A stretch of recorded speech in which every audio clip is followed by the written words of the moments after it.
시장에 단연간 몸담아온 투자 고수, 슈퍼리치의 자산을 굴리는 베테랑 PB들의 투자 노하우 들어보는 시간 마련했습니다. 2023년은 투자하기가 결코 쉽지는 않은 시장이었는데요. 그럼에도 이분들은 어떻게 자산을 불리셨는지, 또 2024년도에는 어떤 승부수를 띄우실지 돈 버는 방법 공개합니다. 오늘 함께해 주실 PB분들입니다. 김현섭 KB국민은행 한남 PB센터장, 이희권 메리츠증권 광화문 지점장, 권충현 한양증권 PWM 여의도센터 부장, 황유현 신한투자증권 PWM 서울파이낸스센터 PB팀장입니다.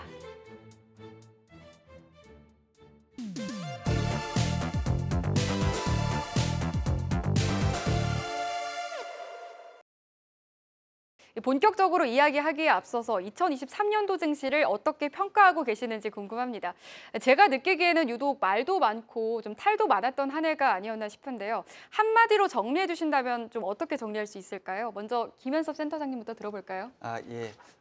제가 생각하기에는 2023년도는 아쉬움이 많이 남았던 그런 장세였던 것 같습니다. 네. 저한테는 2차 전지 투자가 기억이 나는데요. 2023년 상반기 때 2차 전지 관련 투자가 급등할 때 투자를 안 하셨던 분들은 또 투자 안 해서 많이 아쉬웠었고, 투자를 하신 분들은 조금 더 금액을 많이 투자할 거라는 아쉬움을 많이 하셨습니다. 그리고 7월 달에 이제 피크를 치고 그때쯤에 투자하셨던 분들은 또 현재 손실이 나서 또 많이 아쉬워들 하고 계십니다. 또 올해 2023년도에는 장기 국제 투자가 또 많은 관심을 받았었는데요. 너무 또 일찍 투자하신 분들은 아직까지 평가 손실로 해서 또 아쉬움을 많이 생각하고 계십니다. 네, 워낙 테마 조장세도 좀 이어졌었고 수급 쏠림이 심화가 되다 보니까 좀 이런 아쉬움들이 남는 것 같습니다. 그럼 이희권 지점님께서는 어떻게 보십니까? 네, 앞서 센터장님께서 말씀하셨던 것처럼 비중을 많이 실더라도 아쉽고 또 비중이 적더라도 아쉽고, 이게 펀더멘탈로 움직이는 장세가 아니라 심리와 노이즈, 뉴스에 의해서 급격하게 움직이는 장세였기 때문에 모을 수 있는 시간도 많지 않았다라고 생각되고, 또 차익 실현을 할 만한 시간 또한 많이 주지 않았던 조금은 가팔랐던 시장이 아닌가라고 해석됩니다. 네, 맞습니다. 그만큼 좀 숨가쁘게 이어지는 한 해가 아니었을까 싶은데, 그럼 권충현 부장님께서는 또 어떻게 평가를 해주실까요? 네, 올해 한 해, 2023년 한 해를 좀 한마디로 표현하자면 내러티브 장세의 끝판이 아니었나라고 좀 생각을 하고 있습니다.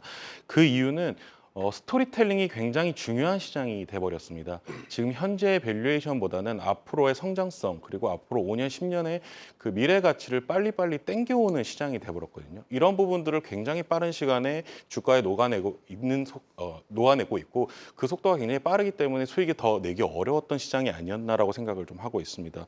그러다 보니까 수급의 그 쏠림이 굉장히 좀 빠르다. 그리고 인플루언서들이 등장을 하면서 이런 부분이 더 가중되지 않았나 생각하고 있습니다. 네, 세 분 다 일단 수익을 내기는 좀 어려운 시장이었다, 이렇게 좀 표현을 해주셨는데, 그럼 마지막으로 황유현 팀장님 들어보도록 하겠습니다. 저도 쉬운 단어로 설명을 하면 변동성, 극심한 변동성 장세라고 결론을 좀 지어드리고 싶습니다.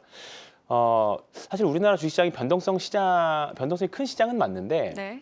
이렇게 변동성이 심하고 또 수급이 한쪽으로 쏠렸던 케이스가 사실 많이 없었던 것 같아요. 올해 그래서 앞서 말씀하셨던 것처럼 누구에게는 포모일 수도 있고, 가진 자도 포모였고 없는 자도 포모였던 그런 시장이지 않았나 그렇게 생각하고 있습니다.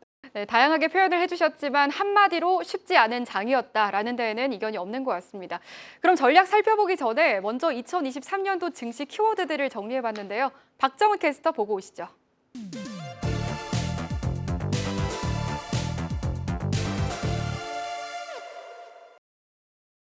지난 한 해 증시를 흔들었던 다양한 이슈들을 키워드로 꼽아보는 2023 증시 키워드 리뷰 박정원입니다.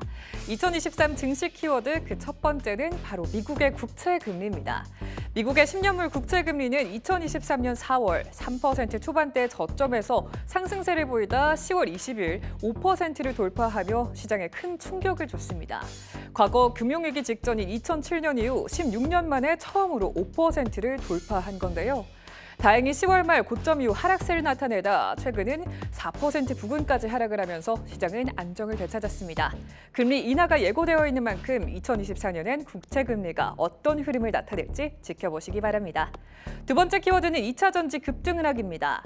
올해 투자자들의 많은 관심을 받은 섹터 아무래도 2차 전지겠죠. 전기차 시대가 올 거라는 기대감에 상반기 에코프로와 포스코 그룹주 등 관련주가 부각이 됐고요. 하반기에는 공매도 금지로 반짝 상승세를 보이면서 다시금 롤러코스터를 타기도 했습니다. SVB 사태도 만나보시죠. 미국 내 자산 16위이자 미국 실리콘밸리 스타트업의 돈줄로 불리던 실리콘밸리 은행이 뱅크런 발생 이후 이틀 만인 3월 10일 파산했습니다. 국내 증시 자금 이탈과 외국인의 매도세 속에서 안전자산에 대한 선호도가 높아지기도 했는데요. 태풍처럼 증시를 강타해 시장의 긴장감을 불어넣었던 이슈로 꼽아봤습니다. 이어서 AI 챗봇 경쟁을 살펴보시죠. 미래 먹거리로 부각되면서 올 초 테마성 장세를 이끈 AI 챗봇, 챗 GPT와 MS 코파일럿, 왓슨X와 라마, 그리고 제미나이까지. 글로벌 빅테크 기업들이 잇따라 경쟁력 확보에 나선 가운데 국내에서도 네이버가 하이버 클로버 X를 공개하는 등 경쟁이 심화되고 있습니다. 기업들의 AI 신사업 추진 속에서 계속해서 어떤 기술들이 등장할지 주목해보시죠. 다음으로는 K방산의 성장입니다. 유럽과 중동을 넘어 미국으로 골드만삭스가 주목한 매력적인 업종 K방산의 성장세가 두드러졌던 한 해였습니다. K2와 K9 자주포부터 호주 레드백 장갑차, 천궁2 등 글로벌 지역으로의 수출 모멘텀이 두드러졌는데요. 나날이 성장하고 있는 수주 규모와 함께 앞으로의 흐름도 기대해 보겠습니다. 다음 키워드는 공매도 일시 금지입니다. 금융당국이 11월 6일부터 일시적으로 공매도를 금지했죠. 기관과 개인의 상환기간과 담보 비율이 다른 점이 문제로 제기된 가운데 여전히 개인 투자자들에게 기울어진 운동장이라는 비판이 나오고 있습니다. 대조적인 환경 정비에 초석을 닦았던 한 해, 내년에는 또 어떤 결정들이 내려질까요? 이어서 포모를 체크해 보겠습니다. 연준의 피벗이 임박했다는 기대와 함께 비트코인의 가격 급등 속에서 포모 심리가 부각됐었죠. 월간 뉴스에 종종 등장하는 포모는 fear of missing out, 즉 증시 강세작에서 자신만 투자 기회를 놓치고 소외될지도 모른다는 두려움에 투자에 나선다는 뜻입니다. 올해 글로벌 자본시장에서 이 포모 테마의 움직임이 두드러졌습니다. 마지막으로 스레드 vs X를 살펴보겠습니다. 메타가 지난 7월 스레드를 출시했습니다. 출시 5일 만에 가입자 수가 1억 명을 넘으면서 세간의 주목을 받았지만 현재 월간 활성화 이용자 수가 1억 명도 되지 않는다고 합니다. 반면 트위터에서 변모한 X는 5억 명을 웃도는 유저를 확보하고 있는데요. 이에 대응하기 위해 스레드는 유럽 시장 진출을 선언했습니다. 지금까지 2023년 증시를 움직였던 키워드들 살펴봤습니다. 자, 이렇게 PB 네 분이 뽑은 증시 키워드 살펴보고 오셨는데요. 실제 고객들의 수익을 책임지시는 네 분은 이 중에서 특히 어떤 부분에 주목을 하셨을지 궁금합니다. 일단 저는 국채금리라는 키워드가 좀 눈에 띄는데 국채금리가 오르고 내리면서 좀 증시 전반에 영향을 줬잖아요. 김현섭 센터장님께서 먼저 코멘트 해주실까요? 예. 제가 생각하기에는 현재 자산시장에 가장 영향을 많이 주는 것은 금리라고 생각을 합니다. 네. 이제 뭐 환율이나 경제, 소비, 모든 경제 지표들이 다 금리에 녹아서 이제 반영이 되고 있거든요. 또 미국 금리가 또 우리나라 금리에 영향을 미치고 있고요. 그래서 이 금리 전망에 따라서 지금 주식이나 채권 시장, 부동산 포함한 모든 자산 시장에 영향을 주고 있기 때문에 가장 금리를 가장 주의 깊게 보고 있습니다. 네, 미국의 국채금리가 안 그래도 지금 10년물 국채금리가 좀 하락했다 이런 소식이 좀 들려오면서 최근에 좀 시장이 좀 훈풍이 불어드는 그런 분위기이긴 한데 앞으로 2024년도에도 좀 기대를 해보도록 하겠습니다. 그리고 이제 평소에도 좀 전화 연결로 안부 주고받았던 이희권 지점장님께 한번 여쭤볼게요. 상반기에는 2차 전지가 많이 달려졌는데 열풍이 불면서 이게 포모 현상이라는 단어가 화두가 됐습니다. 앞서서도 말씀을 해주셨던 것 같은데 좀 더 관련해서 자세하게 짚어주실까요? 네, 섹터를 두고 말씀드리기보다는 저는 크게 자산 가격에 있어서 포모를 이겨내야지만 느리지만 꾸준한 투자 성과가 날 수 있었던 한 해라고 보거든요. 저도 가장 중요한 포인트를 금리라고 보고 있는데 저희가 부자는 금리에 따라 움직인다라는 게 특집의 제목이지만 돈은 금리에 따라 움직인다고 생각이 돼요. 이 금리가 빠지면 유동성이 풀리는 거고 금리가 올라가면 유동성이 해소되는 건데 유동성이 풀리면 돈의 가치는 떨어지게 되고 자산의 가격이 올라가게 되죠. 그래서 그 자산의 가격이 무분별하게 올라갈 때 포모를 느끼면서 성급하고 높은 가격에 살 때 투자 기회를 놓치는 경우가 많았습니다. 그리고 특히 시장 안에서 계속해서 그 섹터들이 돌아갔는데 폼으로 인해서 급격하게 높은 가격의 비중을 실으신 분들이 다음 성과를 내지 못한 그런 아쉬운 부분이 있었기 때문에 결국 올해도 그렇고 23년도 그렇고 24년도 그렇고 얼마나 이 시장 자산 가격 변동성에 대해서 나를 관리하는지가 관건이라고 생각이 됩니다. 네, 그럼 권춘현 부장님께서는 좀 어떤 키워드를 보고 계십니까? 저는 이제 올해 좀 상당히 많이 2023년에 상당히 많은 이슈가 되었던 것이 있죠. 바로 주식 인플루언서입니다. 핀플루언서라는 새로운 단어까지 만들어낼 정도로 상당히 시장에 파급력을 크게 주었던 그런 단어가 아닐까라고 생각이 되고 있는데요.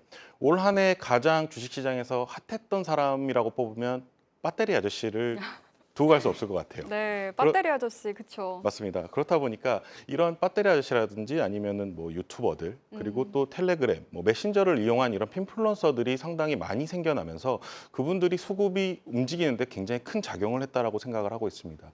그 중에서는 상당히 긍정적인 부분도 있고 부정적인 부분도 있는데 일단 긍정적인 부분부터 봤을 때는 개인 투자자분들께서 접할 수 있는 정보의 속도가 상당히 빨라지고 상당히 좀 딥한 자료들을 볼 수 있다라는 것이 좀 긍정적으로 좀 생각을 하고 있습니다. 더군다나 뭐 최근에 공매도 같은 경우는 개인 투자자분들의 의견이 상당히 많이 노출이 되었기 때문에 가능했다라고 생각을 하고 있는데 이 부분에 있어서는 핀플러스 분들의 한마디 한마디가 상당히 중요하지 않았나라고 좀 생각하는 한 해가 되었고요.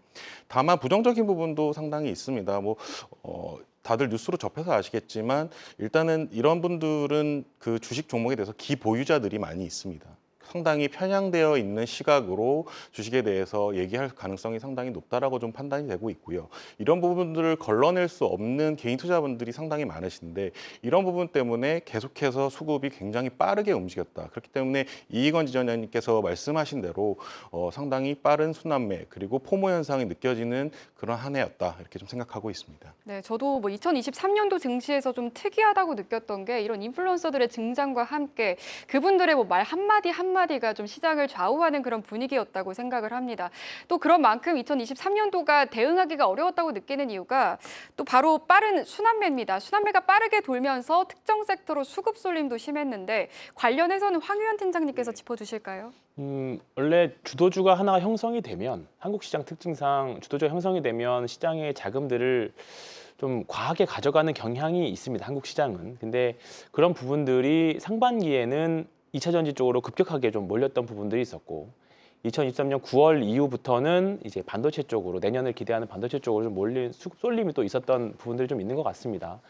이런 현상들은 아마 내년에도 분명히 나타날 거예요. 그게 과연 어떤 게 먼저 치고 나가느냐에 따라서 2024년도 주도 섹터가 결정이 될 거고 아마 2024년도 수익률을 아마 결정지을 포인트가 아마 될 거라고 생각을 합니다.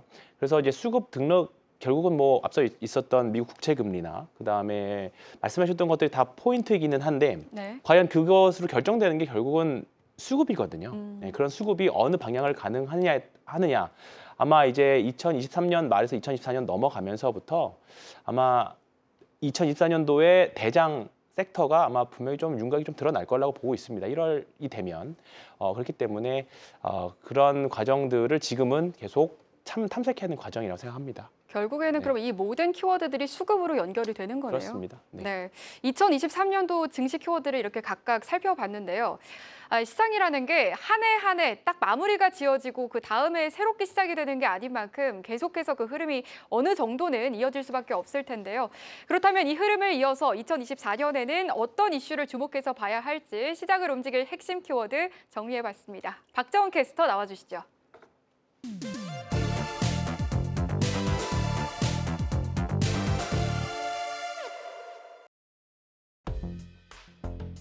(2024년에는) 어떤 모멘텀들이 시장을 이끌 재료가 될까요? 이번에는 2024년에 기대되는 증시 키워드들 살펴보겠습니다. 첫 번째는 금리 인하입니다. 인플레이션과의 끝없는 싸움을 펼치던 연준이 3연속으로 금리를 동결한 가운데 내년 금리 인하에 대한 가능성이 제기되고 있습니다. 이에 증시가 환호하자 연준 인사들은 조기 금리 인하를 경계해야 한다는 메시지를 내놓기도 했는데요. 단기 변동성에 대한 주의와 함께 내년 연준의 결정을 기다려보시죠. 두 번째로 살펴볼 키워드는 미국 대선입니다. 2024년 11월 미국 대선이 열립니다. 증권가는 공통적으로 미국 대선을 내년 증시에 큰 파급력을 몰고 올 변수로 꼽았는데요. 현재까지 바이든 현 대통령과 트럼프 전 대통령의 리턴 매치가 유력하다는 전망이 나왔습니다. 대선 승리를 위해 펼쳐질 후보들의 각축전이 글로벌 증시에 미칠 영향을 잘 포착해 봐야겠습니다. 경기 침체도 체크해 보시죠. 뉴욕 증시 3대 지수가 7주 연속의 랠리를 펼치면서 산타 랠리가 온 건가 싶지만 전문가들은 경기 침체를 2024년 증시 리스크 중 하나로 꼽았습니다. 연준의 금리 인하에 대한 기대감이 커지고 있지만 이미 경제에 누적된 금융 긴축으로 인해 경제는 내년에도 여전히 침체에 빠질 위험이 있다는 분석인데요. 1987년 블랙 먼데이의 재발 가능성도 언급된 만큼 우려감이 시장을 붙들고 있습니다. 다음으로 지정학 갈등입니다. 코로나19 팬데믹 이후 전 세계의 지정학적 리스크가 높아진 가운데 여전히 미국과 중국의 긴장 고조에 대한 우려 섞인 목소리가 나오고 있습니다. 이스라엘과 하마스 간의 갈등이 더 넓은 중동 지역으로 확산하게 된다면 유가 급등을 촉발할 가능성도 부각이 되는데요. 잔존하는 지정학 갈등에 대비해야 한다는 의견이 제기됐습니다. 이어지는 키워드는 AI 경쟁 심화입니다. 빅테크 기업들의 초거대 AI 3파전이 뜨겁죠. 오픈 AI와 마이크로소프트의 챗GPT, MS 코파일럿에 이어서 메타와 IBM은 왓슨X와 라마를 내놨고요. 구글은 최근 제미나이를 공개하기도 했습니다. 이 밖에도 아마존의 큐 등 격변의 시기를 경험한 AI 시장, 심화되는 경쟁으로 국내외 관련주들이 내년에는 또 어떤 행보를 펼칠지 궁금하네요. 이어서 반도체도 짚어볼까요? 챗 GPT 열풍으로 시작해 온디바이스 AI까지 도래한 시장, 빠르게 성장하는 HBM 사업은 물론이고 최근 CX에 대한 관심이 커지면서 관련주들이 고공행진을 이어가고 있습니다. 반도체가 가장 확실한 투자처라는 증권가의 분석들과 함께 우상향 방향성이 기대되고 있는데요. 2024년 국내 증시를 주도하는 섹터가 될 수 있을지 주목해 보시죠. 다음으로 우주 개발도 체크해 보겠습니다. 전 세계 정부가 우주 강국으로 도약하기 위한 정책적인 지원을 쏟아내고 있습니다. 특히 우주항공 시장이 군사 안보 목적의 국가주도 우주 탐사인 골드스페이스에서 상업 목적의 민간 주도 탐사인 뉴스페이스로 넘어가면서 그 시장도 빠르게 성장하고 있는데요. 스페이스X와 누리호 등 국내외 모멘텀들을 지속적으로 체크해 봐야겠습니다. 마지막 키워드는 총선입니다. 연말 들어 2024년 4월에 열리는 22대 총선과 관련한 정치 테마주의 열풍이 두드러졌습니다. 이름만 나와도 같이 밥만 먹어도 주가의 상승 재료가 됐는데요. 테마주를 중심으로 한 개인 투자자들의 단기 투자처가 된 총선 관련주. 레이스의 신호탄은 쏘아 올려졌고 내년엔 또 어떤 모멘텀의 증시가 반응할지 주시해 보시죠. 지금까지 미리 보는 2024 증시 키워드 만나봤습니다. 네, 키워드를 쭉 보니까 미국 대선이라든지 AI가 쏘아올린 공 등등 좀 눈에 띄는 키워드들이 있는데요. 과연 2024년에는 어떤 이슈를 가장 주목해서 보고 계실지 궁금합니다. 네 분의 의견 들어볼 텐데요. 먼저 김현섭 센터장님부터 짚어주실까요? 2024년 11월에는 미국 대선이 이제 예정이 되어 있는데요. 그 대선 결과에 따라서 업종별 희비가 조금 갈릴 수가 있을 것 같습니다. 만약에 트럼프가 대통령이 된다면 친환경 업종에 좀 부정적 영향을 끼칠 수 있을 것 같고요. 반면에 이제 전통적 에너지 업종 같은 경우에는 좀 긍정적 전망을 줄 거라고 예상을 하고 있습니다. 네, 알겠습니다. 김현섭 센터장님께서는 미국 대선을 꼽아주셨고 이희권 지점장님께서는 어떤 키워드를 보셨습니까? 요즘에 굉장히 고민을 많이 하는 것 중에 하나가 주식의 생명이 계속 짧아지고 있어요. 과거에는 이런 테마나 트렌드가 길게 이어졌다면 지금은 짧은 시간에 급등을 했다가 다시 급락을 해버리고 맞아요. 다음 섹터로 넘어가고 연속성이 없어지니까 주식의 난이도가 굉장히 높아지게 되죠. 그래서 왜 이런 현상이 나타날까에 대해서 혼자 굉장히 고민을 많이 하는데 그 고민의 답은 결국 성장을 제대로 하는, 계속해서 돈을 벌면서 회사가 2억, 4억, 8억, 16억 이렇게 벌어나가는 실체가 있는 회사들이 없기 때문에 성장이 부재하기 때문에 이런 그 심리적인 그 빠름이 오고 간다라고 생각되거든요. 그럼 미국 같은 경우에는 과거에 성장이 없었을 때 어떠한 사례들이 발생했냐? 분명 제품이나 서비스 산업은 이 라이프 사이클이 있거든요. 미국 같은 경우에 그 성장이 부재한 시기 때 주주환원 정책으로 극복을 했었습니다. 그래서 저는 내년에 이렇게 성장이 제한된 상황이 진행된다라면 분명 주주환원 정책이 또는 주주환원 자체가 트렌드가 될 수 있다고 생각이 되거든요. 지금 우리나라 시장의 문제점은 실적이 그대로더라도 주가 수가 계속 늘고 있어요. 그럼 시가총액이 늘어나는데 주주가 혜택을 못 보죠. 근데 성장이 부재했을 때 미국 같은 경우에는 애플이나 버커셔 해서웨이 같은 경우에 계속해서 주식 수를 줄여나가고 배당을 늘려나갔습니다. 회사가 버는 이익이 그대로더라도 주주가 가져가는 이익과 주주의 비중이 커졌기 때문에 밸류에이션은 더 올라가는 현상을 보였거든요. 결국 우리나라도 성장이 부재한 상황에서 일부 행동주의 펀드들이 이렇게 주주환원 정책을 계속 요청하고 있는데 분명 내년에도 성장주들이 잘 안 보일 경우에는 이 주주환원 정책 자체가 밸류에이션을 높여가는 것이고 이 주주환원을 강하게 하는 종목들 자체가 저는 하나의 군으로 나올 가능성이 굉장히 높다라고 보고 있습니다. 네, 좋은 말씀 주셨습니다. 성장의 부재가 이어진다면 이렇게 주주 환원이 트렌드가 될 수 있다라는 의견 주셨고요. 권충현 부장님은 또 어떤 키워드 보셨습니까? 지금 뭐 전 국민뿐만 아니라 전 세계인이 염원하는 이슈가 하나 있습니다. 바로 금리 인하일 그렇죠. 거라고 좀 판단을 하고 있고요. 고금리가 지속되면서 상당히 뭐 가계부채라든지 이런 부채가 많이 있는 기업이라든지 심지어 개인들마저도 상당히 힘든 시간을 겪어오고 있는데요. 이 부분에 대해서 내년에는 상당히 좀 부각될 이슈가 크다 이렇게 좀 생각을 하고 있습니다. 그리고 최근에 이제 또 발표를 했죠. 페드에서 금리 인상 시기는 좀 종결이 된 것 같다라는 어투의 결과물이 나왔습니다. 이런 부분에서 그러면 가장 많은 사람들이 저한테 여쭤보시는 것들이 있어요. 도대체 금리 인하 언제 하냐? 근데 저는 항상 대답하는 게 그거는 솔직히 이제는 중요하지 않다. 금리가 다 올랐다는 것이 가장 중요한 것이 아니겠는가. 이제 힘든 시기는 거의 다 끝났다라고 생각을 좀 하고 있다. 다만 금리가 인하를 할 때에는 초기에는 이 경기가 별로 좋지 못하기 때문에 금리 인하를 시작을 하고 있거든요. 그렇기 때문에 시장이 오히려 금리 인하가 시작이 될 때는 초기에는 상당히 힘든 시간을 겪을 수 있기 때문에 그 부분에 잘 염두를 하시고 매매를 하셔야 될 것 같다라고 제가 항상 말씀을 드리고 있습니다. 다만 아직 금리 인하까지는 제가 봤을 때는 올 상반기 정도까지는 좀 여유가 있지 않나 생각하고 있기 때문에 이런 컨센으로 시장에서는 계속 좀 성장주의 심리가 자극이 되지 않을까 이렇게 좀 판단하고 있습니다. 네, 권충현 부장님께서도 금리를 좀 중심으로 살펴보셨고요. 마지막으로 황유현 팀장님. 네, 앞서서 좋은 말씀해 주신 것 같아요. 그래서 오히려 금리 인하 시기 도달을 하면 과거 평균을 내보면 금리 인하 직전까지가 가장 주식시장이 좋았고 막상 인하를 하게 되면 그다음부터 시장이 조정을 받는 경향들이 좀 있었습니다. 그러면 평균적으로 고금리에 도달한 이후에 그 고금리를 유지했던 기간들이 평균 한 7, 8개월 정도 나오거든요. 그러면 올해 9월부터라고 하면 내년 상반기까지는 일단은 고금리 기간이 유지된다. 그리고 그 내년 하반기에 인하 기조로 간다라고 하면 결국 내년 상반기에 주식 또는 자산시장에서 수익을 내야 내년 2024년을 수익으로 마감할 수 있지 않을까 그렇게 생각을 하고 있습니다. 그러면 성장주의 시대가 분명히 올 건데 성장주가 분명히 더 각광을 받을 건데 어떤 섹터를 고민할까라고 생각을 했었는데 일단은 아까 제가 서두에 말씀드렸었던 뭔가 트렌드가 우리 생활에 들어오는 섹터가 뭘까 해서 바라봤던 게 AI입니다. 일단은 올 한 해 상반기는 하반기는 2023년 하반기는 워낙에 반도체 섹터들이 좋긴 했는데 그렇다고 엄청 대시세가 난 종목도 사실 없습니다. 일단은 한 50에서 한 100% 정도 올랐다가 한 2배 정도 올랐다가 지금 한 조정을 받는 국면이었거든요.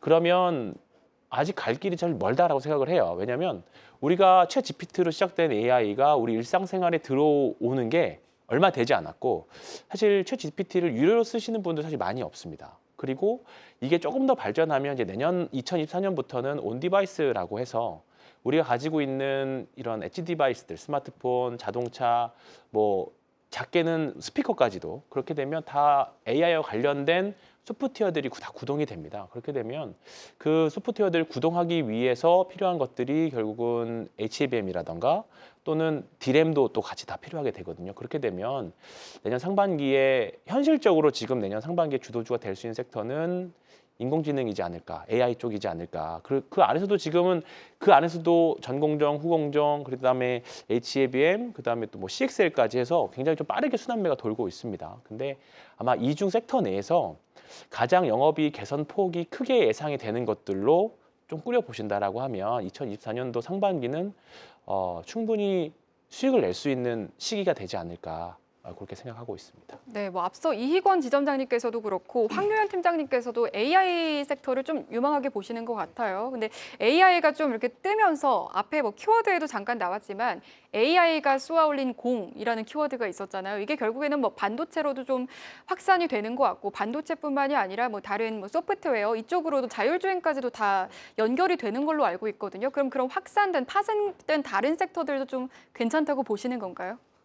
당연히 뭐 모든 주식이 반도체로만 가지는 않겠죠. 네. 그리고 순환매 양상을 띠면 분명히 있을 건데 우리가 결국은 계좌를 한 단계 퀀텀 점프를 시키려면 결국은 주도주 내에서 놀아야 됩니다. 그래서 비중을 그 정도에서 놀고 단기 매매 내년에는 사실 변수가 또 우리나라는 또 총선이 있기 때문에 일정 기간이 되면 또 단기적으로는 수급이 이제 총선 테마주 관련 주식으로 또 엄청나게 쏠려갈 현상들이 좀 있을 겁니다. 그 안에서의 또 매매도 좀 어렵게 굴러갈 2024년이기 때문에 아마 내년에도 난이도는 그렇게 낮진 않을 겁니다. 근데 다만 큰 줄기를 본다라고 하면 내년에는 AI 반도체 쪽으로 한번 관심을 가져보시면 앞서서 뭐 미국 대선, 뭐 금리 인하 시기 이런 것들을 말씀하셨길래 좀 약간 좀 디테일하게 좀 말씀드려봤습니다.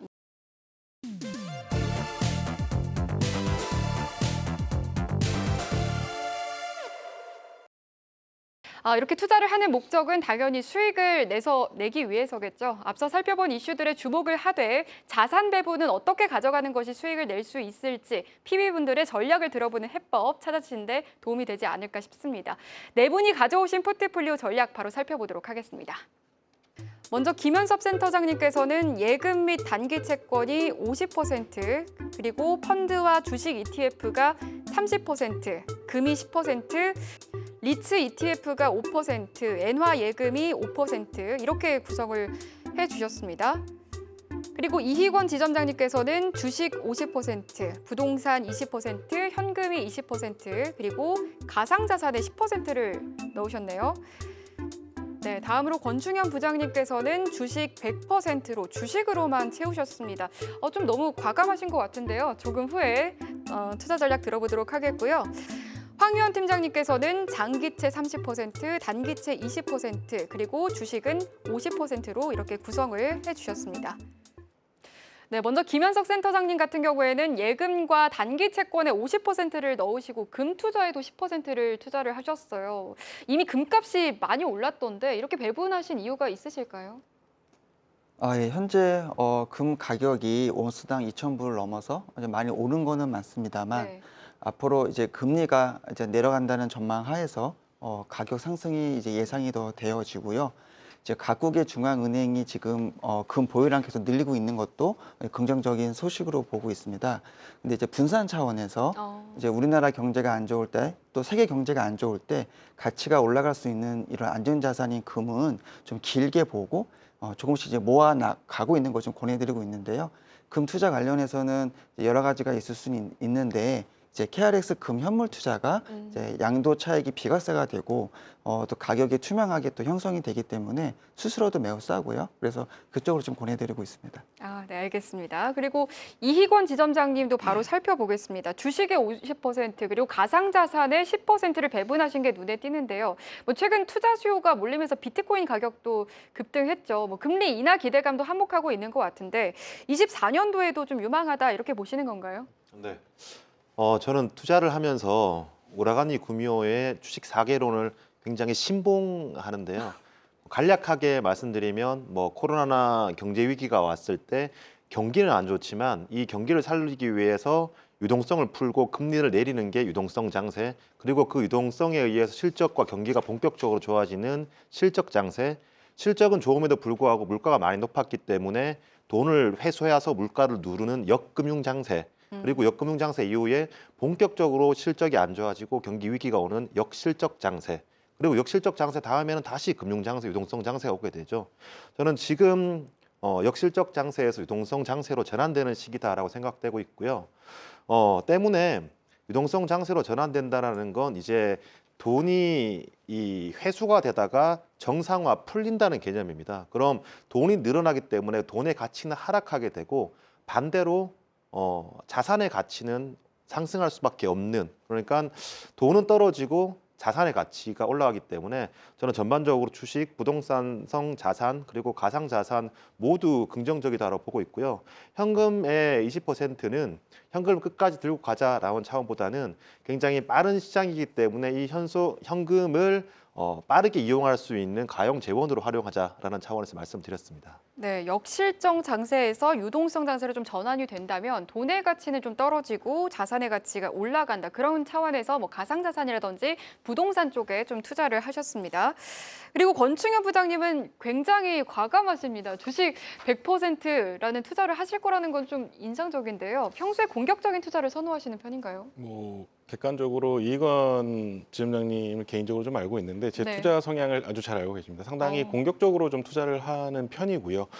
그리고 저는 투자할 때 가장 중요하게 생각하는 것이 내가 가장 잘 알고 잘 하는 것을 투자를 해야 된다고 생각하고 있는데, 저는 뭐 채권이나 부동산 이런 것보다는 주식 쪽 시장에서 계속 일을 해왔기 때문에 주식 100%로 가는 것이 저에게는 가장 안전한 투자가 아니겠는가 이렇게 생각해서 주식 100%를 말씀을 드렸고요. 다만 안에서는 섹터들을 좀 나눠야 된다라고 생각을 하고 있습니다. 섹터는 뭐 방산, 반도체, 저출산, 뭐 항공우주, 엔터 이렇게 한 5가지 정도 좀 생각을 하고 있고요.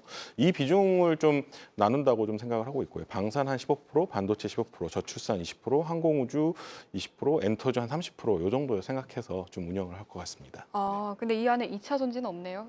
2차 전지 섹터 분명히 긍정적으로는 보고는 있습니다만 너무 좀 주가를 빨리 땡겨왔어요. 너무 분명히 올랐다. 성장하는 섹터가 맞고 시장이 계속 커질 거는 맞습니다. 다만 앞으로 5년치, 10년치의 밸류에이션을 좀 땡겨왔다라고 좀 생각을 하고 있기 때문에 분명히 또 이 성장에 대한 부침도 있을 거고요. 이런 부분에 있어서는 조금 쉬어갈 수도 있겠다 좀 생각을 해서 네. 일단은 움직일 때까지는 기다려보자 좀 생각하고 있습니다. 네, 알겠습니다. 주식 100%이신데 이 안에서 방산이 15%, 그리고 반도체가 15%, 저출산 20%, 항공우주 20%, 그리고 엔터 30% 정도의 배분을 좀 해주셨습니다.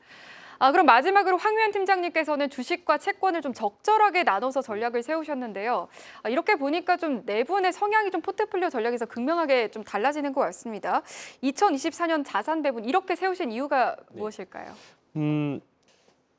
저도 사실 개인적인 성향은 주식 자산 100%입니다. 네. 이건 지점장님도 저희 예전부터 봐서 사실 제 성향을 아실 텐데, 제가 채권에 투자하는 시기가 딱 지금 정도입니다. 왜냐하면 이제 채권을 조금 공부해 보시면 아시겠지만, 그리고 올 상반기에 PWM이나 저희 PWM 센터 같은 핍센터에서 가장 많이 이제 채권에서 많이 팔았던 상품이 결국은 장기채들입니다. 왜냐하면 우리 금리 고점에 대한 전망들이 사실 계속적으로 나왔는데 상반기도 나오긴 했었죠. 근데 금리 고점이 언젠지는 모르지만 거의 8분응선까지 넘었다, 상반기부터.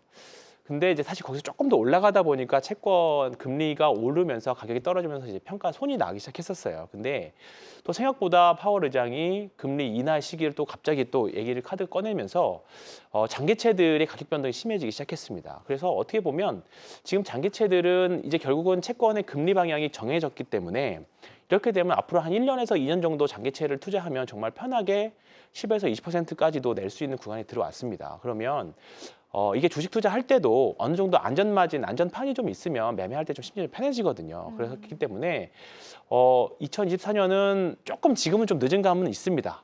근데 이제 올 2023년 이제 가을에서 겨울 정도에 샀었어야 조금 장기채의 그 가격을 싸게 살 수 있는 기회였는데, 지금이라도 저는 좀 늦지 않았다고 생각은 해요. 왜냐하면 아직도 금리 떨어질 폭이 최소한 1% 이상은 남았기 때문에 이렇게 되면 가격 상승폭이 꽤 많이 나올 거라고 생각합니다. 그렇기 때문에 한국 장기 국채도 그렇고 미국 장기 국채도 그렇고 충분히 해볼 만하고요. 단기채 20%는 말 그대로 거의 현금성입니다. 현금성이기 때문에 시장이 어떤 이슈로 인해서 급락 나올 때를 대비해서 가져가야 될 게 한 20%라고 생각을 하고 있고요. 여전히 상반기 주식 계속 이어지는 라인인데요. 내년 상반기에는 2024년 상반기에는 주식 괜찮을 것 같습니다.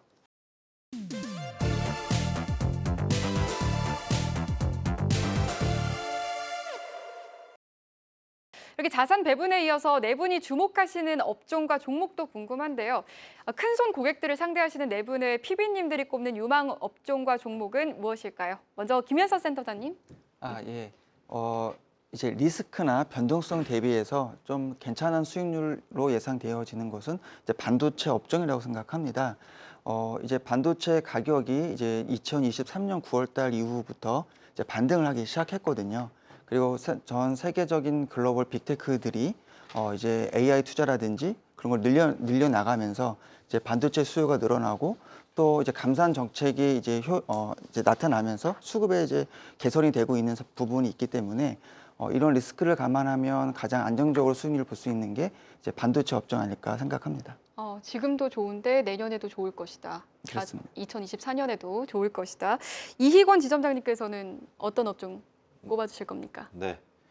정확하게 1년 전으로 기억이 되는데요. 2022년 말에 제가 베테랑 PB의 2023 자산 배분 전략에서 23년도에는 반도체 섹터와 음식료 섹터가 좋을 것 같다라고 1년 전에 말씀을 드렸었어요. 그래서 뭐 성과는 괜찮았던 것 같고요. 네. 올해 반도체 섹터의 주요 상승 원인은 AI로 인한 밸류에이션 상승이었다고 생각돼요. 아직까지 레거시 반도체 가격은 바닥을 다지고 있습니다. 근데 지금 재고 수준이 24주에서 8주 자체로 줄어들면서 낸드는 이미 돌았고 디램 같은 경우는 돌고 있는 상황이거든요. 때문에 내년에는 밸류에이션 플러스 EPS가 견인하는 반도체 장이 될 것으로 내다보고 있고요. 제가 앞서서 말씀드렸던 것처럼 주주 환원 자체도 만약 성장이 부재한 상황이라면 트렌드화 될 수 있을 것으로 보고 있습니다. 지금 2023년 연말에 신규 상장 종목들이 대주주 양도세 이슈 때문에 트렌드가 되고 있는 것처럼 마찬가지 현상이 발생될 것으로 보고 있는데 여기에 대장주는 저는 메리츠 금융지주가 될 것으로 내다보고 있습니다. 왜냐하면 흉내만 내는 것이 아니라 실제로 과감한 주주 환원 정책을 펼치고 있거든요. 우리 그 타짜 원의 주인공인 고니가 명대사죠. 난 돈의 절반만 가져간다. 메리츠 금융지주 같은 경우에는 이미 밝혔습니다. 낸 수익의 절반은 주주 환원 정책으로 3년 이상 하겠다라고 밝혔고요. 그 주주 환원 정책은 자사주 매입, 소각 그리고 배당을 펼치고 있습니다. 지금도 매일 꾸준히 자사주를 매입하고 있고 소각하겠다고 공시에서 밝혔거든요. 그리고 이미 그 자본 잉여금을 이익 잉여금으로 전환시키면서 2.1조 원의 그 배당 재원을 확보했고요. 이 2.1조 원의 배당을 받을 시에 세금이 없는 비과세 배당에 해당됩니다. 때문에 15.4%의 그 세금도 없고요. 종합과세 해당되는 분들도 면제가 됩니다. 그리고 내년에 버는 돈들은 다 자사주를 계속 사고 소각하게 되는데 이익이 그대로더라도 주식수가 줄어들게 될 효과 때문에 저는 이 주주 환원 정책의 트렌드가 된다라면 그 선두에서는 흉내만 내는 것이 아니라 정말 파격적으로 버크셔 해서웨이가 걸어갔던 길을 보여주는 메리츠 금융지주가 대장주가 되고 주식의 쇼티지가 발생되지 않을까 조심스럽게 예상해 봅니다. 네, 앞서 김현섭 센터장님께서도 반도체를 꼽아주셨는데 이희권 지점장님께서도 반도체 그리고 여기에 추가로 주주 환원이 좀 트렌드가 될 것이다. 성장이 부재하게 된다면 이쪽도 살펴보자라고 말씀을 해주셨는데 대장주로 메리츠 금융지주를 말씀을 해주셨습니다. 메리츠 증권에서 오신 이희권 지점장님께서 그렇게 짚어주셨고요. 권충현 부장님도 한번 들어볼까요? 네, 뭐 저도 애사심에 불타서 한양증권을 말씀드리고 싶지만 그건 좀 아닌 것 같고요. 일단은 대한민국에서 주식을 하기 위해서는 반도체 섹터는 무조건 들어가야 된다라고 보고 있습니다. 가장 큰 산업을 갖고 있고 가장 잘하는 부분이기 때문에 반도체는 꼭 가야 된다라고 좀 생각을 하고 있습니다. 다만 주가가 상당히 좀 많이 올라 있죠. 많이 올라 있기 때문에 그 부분은 부담스럽기 때문에 제가 아까 전에도 포트폴리오 말씀드릴 때 15%로 좀 양을 좀 작게 가져갔던 부분이 있고요. 다만 놓치고 갈 수는 없다. 반도체를 가장 먼저 말씀을 드리고 두 번째로는 이제 방산과 항공우주를 좀 말씀드리고 싶습니다. 방산하고 항공우주는 좀 어찌 보면 좀 비슷한 섹터라고 좀 생각을 좀 하고 있습니다. 일단은 K방산 같은 경우는 올 한 해 좀 새로이 수주가 계속해서 좀 터져 나오고 있습니다.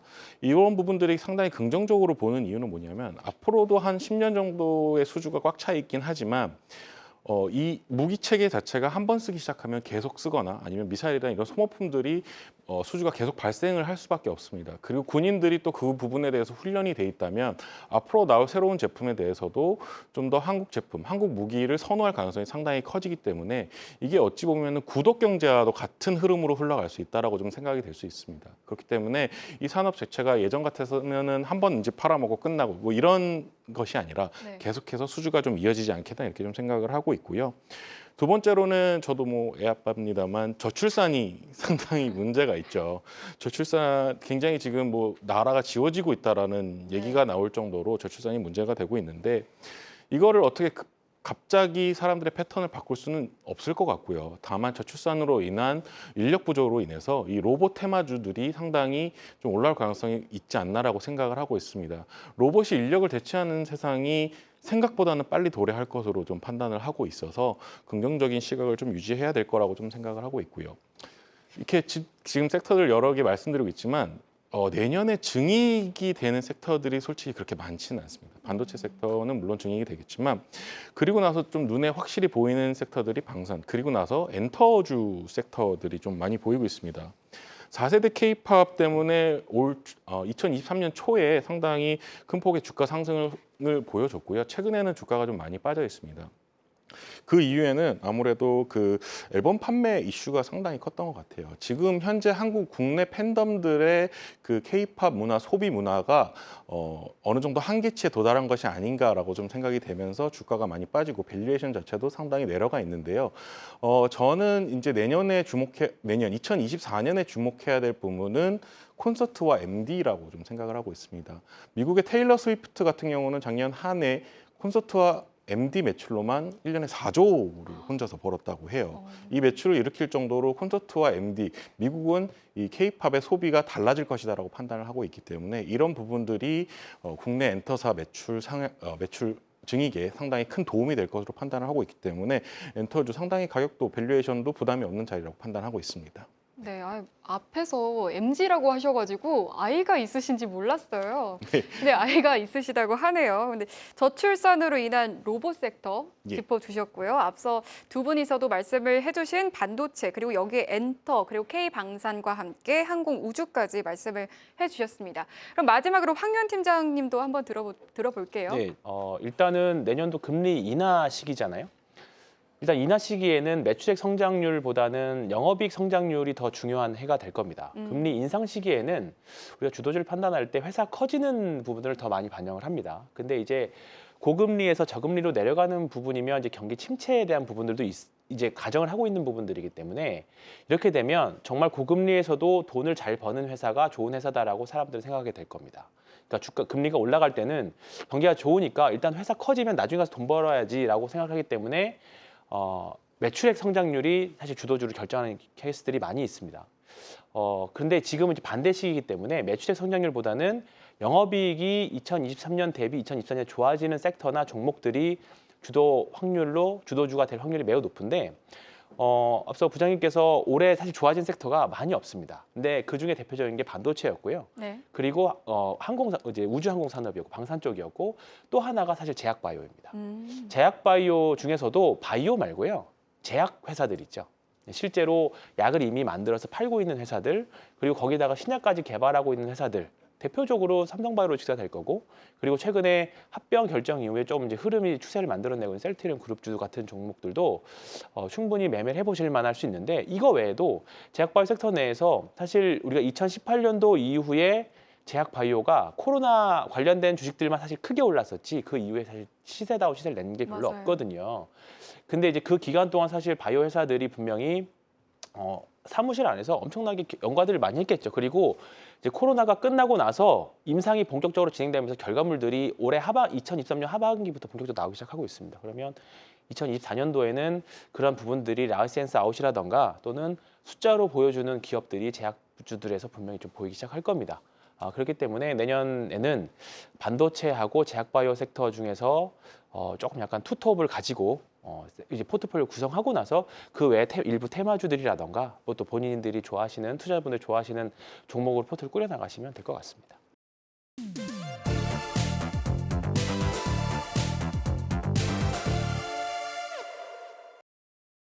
네. 오랜 기간 동안 시장에 몸담아 오시면서 나만의 투자 철학이 또 있으실 것 같은데요. 마지막으로 그럼 네 분께 투자에 있어서 가장 중요하게 생각하는 제1원칙이 무엇인지 여쭤보는 것으로 마무리 지어보도록 하겠습니다. 먼저 김현섭 센터장님께서 의견 주실까요? 예. 투자의 그루 중에 한 명인 하워드 막스라는 분인 이제 시장에 대한 겸손을 이야기하면서 내가 아는 한 가지는 내가 모른다는 것이다라고 말을 썼는데요. 이제 시장에 대한 전망과 뭐 이런 확신에 의한 중심을 가진 투자보다는 투자 자산을 분산하고 투자 타이밍도 분산하는 그런 포트폴리오에 대한 그런 자산 관리가 매우 중요하다고 생각합니다. 네, 투자 자산의 분산과 투자 타이밍의 분산 이걸 얘기를 해주셨고요. 이어서 이희권 지점장님도 한번 들어보도록 하겠습니다. 네. 요즘에 굉장히 빠르게 매매하는 후배분들이나 투자자분들하고 이야기할 때 비싸다 또는 펀더멘탈에 대해서 얘기하면 굉장히 올드하다라는 의견들이 많아요. 그렇게 해서 어떻게 돈을 벌겠느냐라고 잘 말씀하시는데 근데 그럼에도 불구하고 저는 펀더멘탈은 굉장히 중요하다고 생각하고 있습니다. 펀더멘탈만 본다면 큰 돈을 뭐 벌 수도 있고 못 벌 수도 있겠지만 적어도 큰 돈을 잃지는 않습니다. 그렇기 때문에 저는 가장 기준이 되는 펀더멘탈, 실적 그리고 현장감이 굉장히 중요하고 이를 아울러서 결국 살아남아야 된다. 왜냐하면 코로나 장세 같은 유동성 장세 때 수익을 못 내신 분들 없을 거거든요. 그러니까 결국 살아있으면 그런 돈을 벌어주는 장세가 오기 때문에 그때까지 무리하지 말고 포모 느끼지 말고 심리적으로 쫓기지 않은 채로 살아만 있다라면 분명히 큰 기회를 주는 시장은 올 것이다라고 확신하고 있습니다. 네, 투자를 할 때는 확실히 좀 심리적인 부분이 많이 작용을 하기 때문에 그 부담감을 좀 떨쳐내고 이겨내셔야 될 것 같습니다. 권충현 부장님. 네, 제가 입사한 지 한 14년 정도 되는 것 같아요. 근데 일정 부분 제가 운영 계좌가 올라온 이후에 크게 늘어난 적이 없습니다. 그 이유는 제가 돈을 못 벌었다는 것은 아니고요. 저는 항상 고객분들이나 아니면 제 지인분들에게 계좌에서 수익 부분은 출금을 하라고 말씀을 드리고 있습니다. 다들 아시겠지만 뭐 금연을 하기 위해서는 주위에 담배를 채워야 될 거고요. 다이어트를 하기 위해서는 주위에 먹을 걸 채워야겠죠. 마찬가지로 주식이라는 것이 보고 있고 오르는 종목들을 보면 굉장히 사고 싶은 욕구가 자극이 됩니다. 이 욕구를 억제하기 위해서는 가장 좋은 방법은 계좌에서 일정 부분 수익금을 빼놓는 것이 가장 편합니다. 강제적으로 좀 억제되는 부분이 있거든요. 이런 부분들이 안전마진이 확보가 되고요. 그러다 보면은 주식이 하락해서 내 심리가 상당히 불안할지라도 나는 아직 더 살 돈이 남아 있기 때문에 굉장히 버티기도 편하고요. 이런 부분에 있어서 저는 주식을 항상 수익을 나면 출금을 해야 된다. 그렇기 때문에 출금이 가장 중요하다 이렇게 말씀드리겠습니다. 네, 출금이 가장 중요하다라고 코멘트를 주셨고 그럼 마지막으로 황유현 팀장도 한번 들어보도록 하겠습니다. 네. 뭐 저희들이 나와서 주식이 오를 걸 예상하고 종목들도 말씀드리고 섹터도 말씀드리지만 사실 내일 어떤 주식이 얼마큼 오를지는 우리가 결정할 수가 없습니다. 주식 시장에서 우리 투자자가 할 수 있는 건 딱 한 가지입니다. 내가 이 주식 투자로 얼마큼 잃을지까지는 내가 정할 수 있습니다. 그것만 내가 정할 수 있고 그 외에는 다 시장이 알아서 하는 거거든요. 결국은 말씀드리고 싶은 건 리스크 관리라는 거죠. 결국은 우리가 2023년 9월 달, 10월 달이 굉장히 시장이 힘들었지만 그때 시장에서 어떻게든 버티고 살아만 남으셨다면 지금 2023년 11월, 12월장 굉장히 좀 괜찮았잖아요. 올라왔고 잔고도 많이 회복하셨으리라 생각을 합니다. 그렇기 때문에 결국 리스크 관리가 제일 중요하고 뭐 그게 아니라고 하면 살아만 남아 있으면 분명히 반등 시장에서는 또 기회를 분명히 줍니다. 그러니까 우리가 사실 외부 이런 뉴스라던가 매체에서 사실 엄청나게 참 심리적인 압박을 많이 받으셨을 거예요. 올해 하반기에, 2023년 하반기에. 근데 2024년 12월 와보니까 갑자기 또 골디락스라는 얘기가 나오고 내년도 주식시장 좋을 거다라는 전망들이 막 쏟아져 나오기 시작합니다. 그렇기 때문에 시장에서 머물러 있고 살아만 남아 있으면 언제든지 시장에서 기회를 만들어낼 수 있는 기회는 언제든지 오기 때문에 저는 리스크 관리 가장 중요하고 살아만 남자 서바이벌 게임이다 말씀드리고 싶습니다. 네, 리스크 관리를 잘 해서 좀 살아남는 게 포인트가 될 것 같습니다. 이렇게 네 분과 함께 의견 들어봤는데요. 2024년에도 자산을 불리는 한 해 되시길 진심으로 바라보도록 하겠습니다. 지금까지 시청해주신 여러분 고맙습니다.